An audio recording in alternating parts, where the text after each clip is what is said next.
and welcome to the 24th week of the Barclays Premier League. I'll just get myself settled and let's go into arguably the biggest match of this week of the Premier League. It took place at St James's Park. It is, of course, the Tyne-Wear derby between Newcastle and Sunderland, and it was really just a one-sided affair going towards the Black Cats, who won 3-0 thanks to goals from Fabio Barini, Adam Johnson, and Jack Colback. So the match went a little bit along the lines of it was all Sunderland. It was their first, they've done the double over Newcastle for the first time since the 1966-67 season or whatever you want to call it back then. It was the first time they've beaten Newcastle twice in the Premier League in a season, and of course it was a frantic opening, end-to-end stuff. Both teams were really going for, obviously wanting to ensure that they made their fans happy and get the 3 points over their biggest rivals. And both teams played at such a high intensity. However, Sunderland did look very comfortable with Bull in defence, obviously due to Gus Poyet, what he's doing on the training field. However, probably a little bit more to that reasoning is because Newcastle didn't have their informed striker Loic Remy, who got suspended a week ago for a silly scuffle which he had with a Norwich City player, giving him a red card for about 3 games, I believe it is. So they had to play Amiobi, who obviously isn't as good and not as much of a threat as the informed Remy was. And Newcastle really didn't look all that great. Defensively, they were a bit shaky. They had no creativity in the midfield, obviously due to them losing Johan Cabaye. And they just looked very desperate at the end. And for Sunderland, they just kept cool, calm under pressure, able to score goals and leave their fans happy and give them a vital 3 points, not only against their biggest rivals, but to keep them out of the relegation zone and afloat as the Premier League season almost is wrapping up to an end. The next game at Upton Park was where a Kevin Nolan brace against Swansea City gave West Ham 3 points and lifted them off the bottom of the table. For Andy Carroll, it was his first Premier League start at home at Upton Park for the Hammers, and yeah, he got red carded. He actually got sent off. So not a great start to Carroll in his return. However, in saying that, West Ham did start off the brighter team due to Andy Carroll, who assisted both goals to Kevin Nolan. Obviously, Swansea, they're not clinical in front of goal, create a lot of chances, and they did respond very well due to them controlling possession. However, they failed to test the West Ham goalkeeper, Adrian. I've said that before, what's new with Swansea.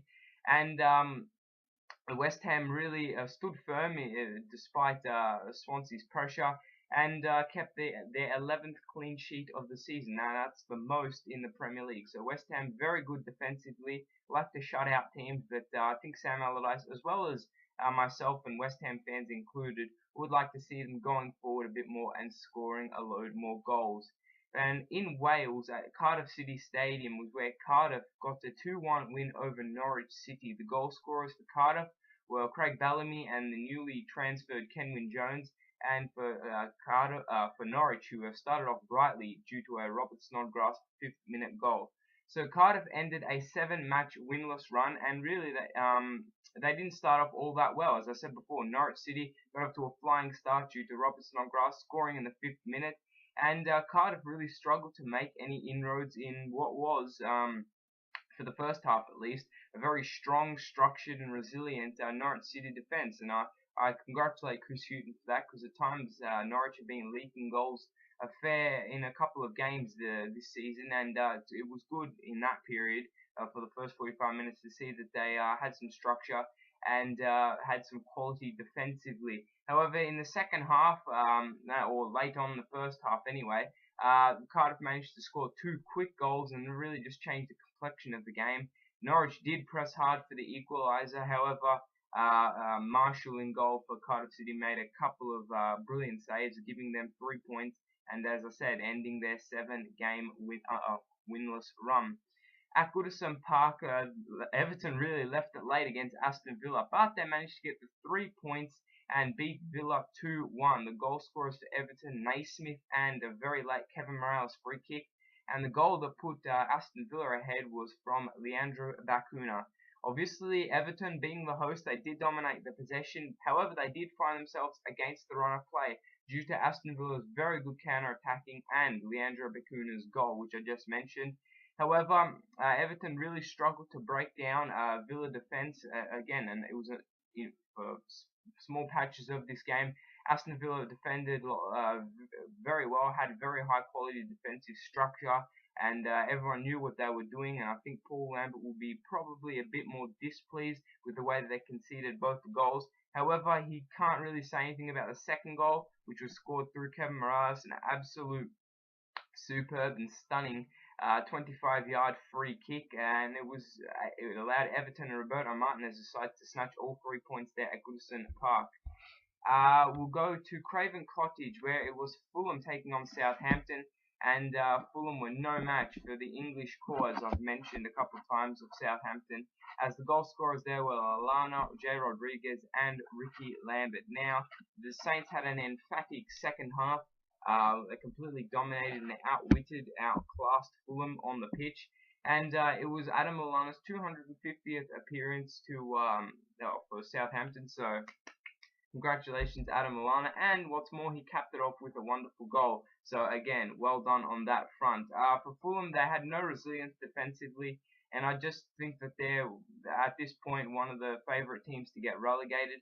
Southampton really did enjoy the better play. Obviously, they had more chances on goal, created a lot more. But for first half of the game, really had no meaningful opportunities. Created a lot, but just couldn't find that final touch or the final pass.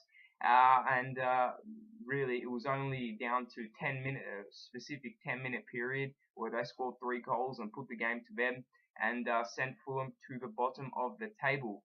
At the KC Stadium, it was a slow start, but boy, did that game heat up, because it was a draw between Hull City and Tottenham Hotspur. Goal scorers were Shane Long for Hull and Paulinho for Tottenham. For Shane Long, it was I think it's his first goal for Hull City, or definitely at their home ground. He's their club record fee signing, so he made an immediate impact. He's got pace. He likes to run in behind. He stays on the shoulder of the defenders, harassing them and staying. At times he can drift offside, but he plays the offside trap fairly well.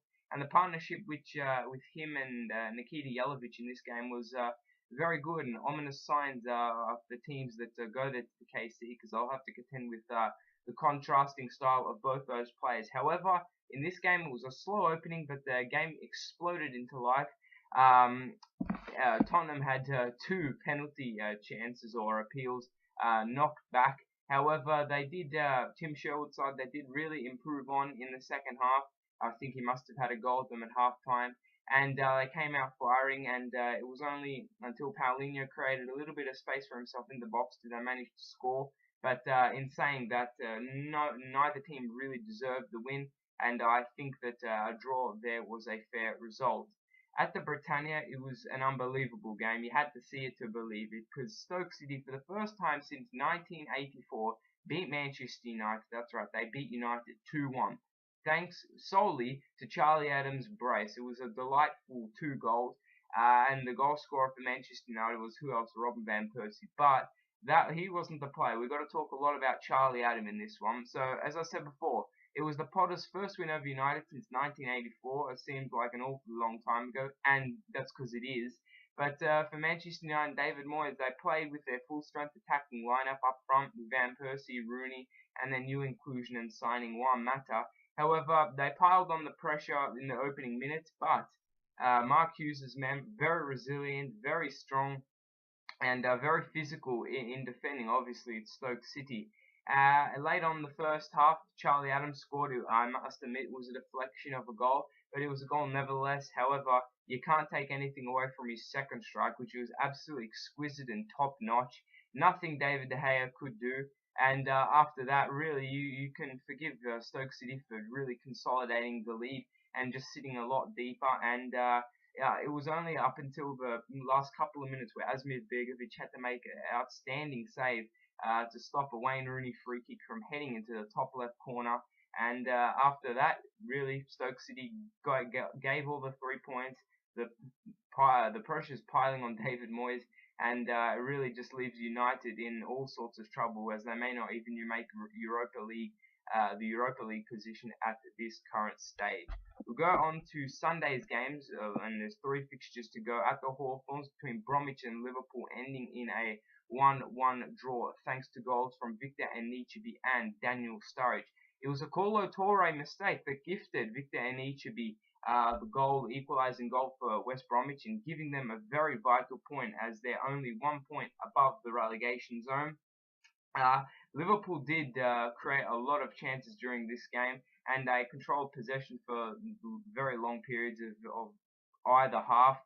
West Bromwich, very poor first half, however, when they came out in the second half, they did play with a lot more impetus, really trying to go for and get that equaliser. But it wasn't until Victor Anichebe was introduced where he really just gave a physical presence and made sure that his physicality up top, and for the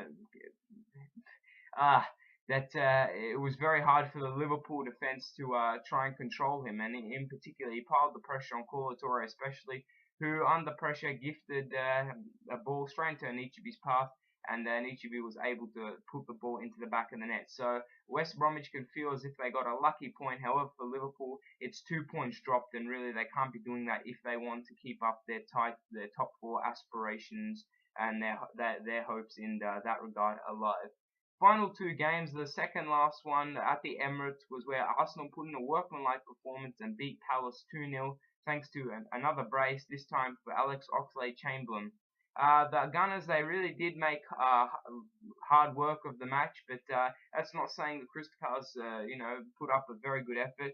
They were a typically resolute Tony Pulis side, and with the players that Crystal Palace have, especially defensively, they made tough work for Arsenal. However, Oxlade-Chamberlain was indeed man of the match. His creativity, his drive, his pace, and his ability to go past a player, and indeed 2 or 3 more, just is really what gave Arsenal the win. And it was off his boot that both goals were scored, and giving Arsenal 3 points and putting them back up to the top of the table. But in terms of the game, you guys probably know how it went. Arsenal did control the possession. However, Crystal Palace were lively on the counter-attack. I mean, Marouane Chamakh had a couple of chances, but it's Marouane Chamakh, so obviously you know where the balls ended up, in the crowd. And it only took a couple of pieces of Arsenal brilliance, where Oxlade-Chamberlain finished off both quality bits of period to give the 2 goals, and as I said before, move Arsenal up to the top of the table because or due to the result that happened in the final match. So the final match at the Etihad Stadium was where Chelsea pulled off a shock win, 1-0, thanks to an Ivanovic wonder strike. They kept City goalless. That's right, Manchester City have been kept goalless, right? First time since they've been kept goalless thanks to Chelsea, since they played Birmingham City in November 2010. So just under, about 3 years ago, a little over 3 years ago, and that's the only time when they haven't scored a goal at the Etihad Stadium. So that's just a stunning fact right there. Again, the Ivanovic won the goal. It was a cracking goal. He can be very proud of himself because it wasn't a defender's strike. It was a high-class, Lionel Messi, Cristiano Ronaldo strike that gave Chelsea the win and put them tied for second position with Manchester City. Chelsea, really, they can feel a bit hard done by because they hit the woodwork 3 times in this match, and just very organised defensively. I mean, Mourinho prides himself on that, and you can tell that they had a plan. And the only probably reason I think Manchester City struggled to score was there was a void in the midfield. They weren't playing without Fernandinho, and Pellegrini decided to play 4-4-2 with Dimichelis, who's a centre-back by regular trait, and Yaya Toure, and that combination just didn't work. It kind of left their defence a little bit exposed because Chelsea had Edo up front, and it was obvious Chelsea had to play on the counter-attack to get any sort of chances on goal. And I think that's one of the reasons why Manchester City lost this game, and in particular weren't even able to score at home. And so that is it. That's my wrap-up of the 4th week in the Premier League. I'll be seeing you guys in a couple of days' time, about a week's time. for my next week's wrap up, and just make sure that you guys remember that I will be doing Champions League wrap up videos as well for all the remaining Champions League fixtures until we get to the final. So stay tuned for that, and I hope you like this video. I'll see you guys in a week's time with the next video. Stay tuned for more. Thanks for watching, and goodbye.